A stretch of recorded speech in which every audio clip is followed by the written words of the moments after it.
안녕하세요. 오늘 블록의 최신 재무 전략을 아주 쉽고 명쾌하게 파헤쳐 보겠습니다. 최근에 회사가 큰 방향 전환을 발표했는데 이게 앞으로 블록의 미래를 결정할 아주 중요한 내용이거든요. 자, 그럼 바로 시작해 볼까요? 자, 그럼 바로 본론으로 들어가 볼까요? 요즘 투자자나 분석가들이 블록을 보면서 가장 고개를 갸웃하는 부분이 바로 이거예요. 아니, 사업은 잘 크고 있다는데 왜 재무제표에 찍히는 이익은 이렇게 혼란스럽게 보일까요? 뭔가 앞뒤가 안 맞는 것 같죠? 오늘 이 궁금증을 풀기 위해서 먼저 블록의 재무 리셋이 뭔지부터 알아볼 거고요. 그 다음에 숫자 뒤에 숨겨진 진짜 이야기를 들여다보고 회사를 이끄는 성장 엔진들도 살펴볼 겁니다. 그리고 40의 법칙이라는 새로운 목표에 대해서도 알아보고 이게 우리에게 어떤 의미가 있는지까지 쭉 짚어드릴게요. 네, 첫 번째 순서입니다. 블록이 왜 갑자기 재무 전략을 리셋하게 됐는지 그 배경부터 한번 차근차근 짚어보면서 이야기를 시작해 보겠습니다. 블록이 투자자들한테 가장 많이 받은 질문이 바로 이거라고 해요. 아니, 사업은 잘 되는 것 같은데 왜 발표하는 이익 성장률은 둔화되고 변동성도 커 보이나요? 하는 거죠. 보시는 것처럼 겉으로 드러난 숫자랑 실제 사업의 성장세 사이에 뭔가 좀 괴리가 있어 보입니다. 자, 바로 이 지점이 정말 흥미로운데요. 블록은 이 격차에 대해 아주 명쾌하게 설명을 합니다. 진짜 신호와 잡음을 분리해서 봐야 한다는 거죠. 한번 그 속을 들여다 볼까요? 이 그래프를 보시면 차이가 확연히 드러납니다. 회계상 보고된 이익 성장률은 변동이 좀 심하죠. 그런데 몇 가지 일회성 요인들을 싹 걷어내고 나면요. 실제 사업의 기저성장률은 오히려 계속해서 가속도가 붙고 있는 걸 볼 수 있습니다. 그렇다면 이 차이를 만드는 일시적인 잡음이라는 건 도대체 뭘까요? 블록은 크게 세 가지 요인이 보고된 수치를 잠시 왜곡하고 있다고 설명합니다. 그 세 가지가 바로 이겁니다. 첫째, 더 비싼 고급 하드웨어로 제품 라인을 바꾸면서 비용이 일시적으로 늘었고요. 둘째, 2분기에 딱 한 번 나간 네트워크 관련 보상금이 있었어요.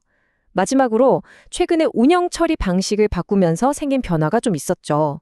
중요한 건 이 모든 게 사업의 본질적인 건강 상태와는 무관한 단기적인 이슈라는 겁니다.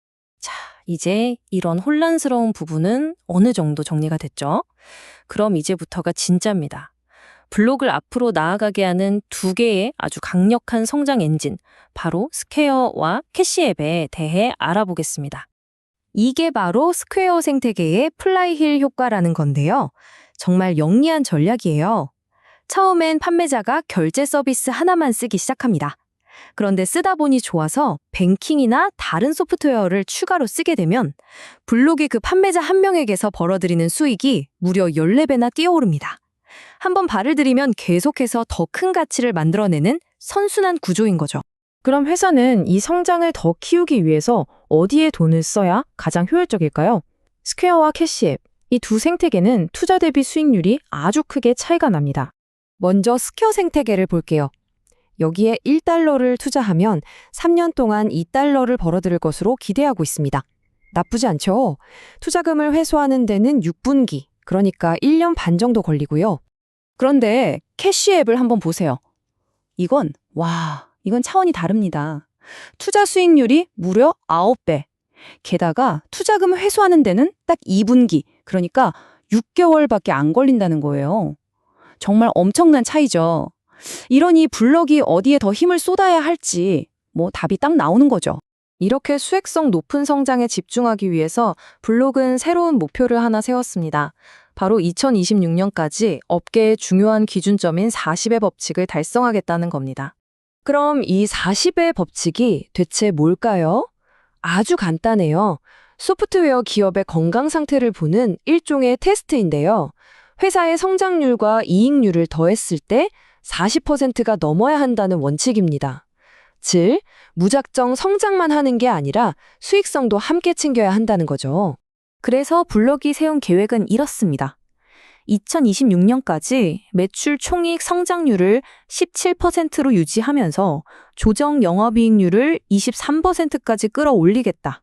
이렇게 두 개를 더해서 정확히 40%를 맞추겠다는 아주 구체적인 청사진을 제시한 겁니다. 자, 그럼 시야를 조금 더 넓혀볼까요? 이 전략이 앞으로 3년 동안 계속 이어진다면 과연 어떤 결과로 이어질지 블록이 그리는 미래를 한번 들여다보겠습니다. 로드맵이 아주 명확합니다. 2026년에 40의 법칙을 달성하고 2027년, 2028년에도 계속 그 수준을 유지하겠다는 거예요. 그래서 최종적으로 2028년에는 매출 총이익 160억 달러, 그리고 현금 흐름 40억 달러라는 구체적인 목표치까지 제시했습니다. 이 목표를 제대로 추적하기 위해서 블록은 새로운 지표를 하나 만들었습니다. 복잡한 회계 기준 말고요. 그래서 우리 손에 실제로 쥘 수 있는 현금이 얼마냐, 이걸 더 명확하게 보여주기 위한 지표죠. 계산 방식은 이렇습니다. 기본적으로 영업활동으로 번 돈에서 설비 투자처럼 꼭 써야 하는 돈은 빼고 몇 가지 조정을 거치는 건데요. 어렵게 생각할 것 없이 그냥 사업에 필요한 돈 다 쓰고 나서 회사 지갑에 실제로 남는 진짜 현금이 얼마인지를 보여주는 거라고 이해하시면 됩니다.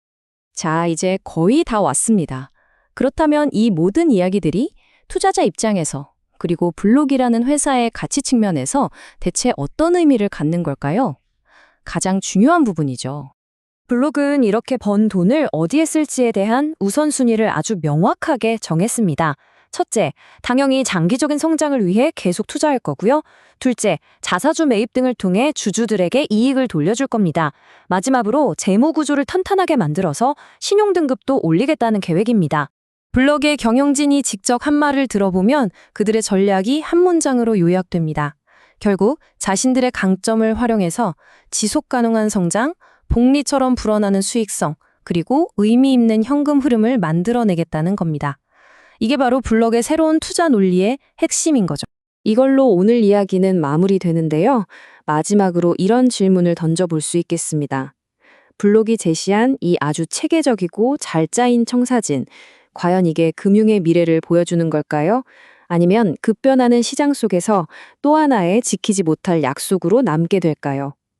이제 평가는 시장과 시간의 몫으로 넘어갔습니다.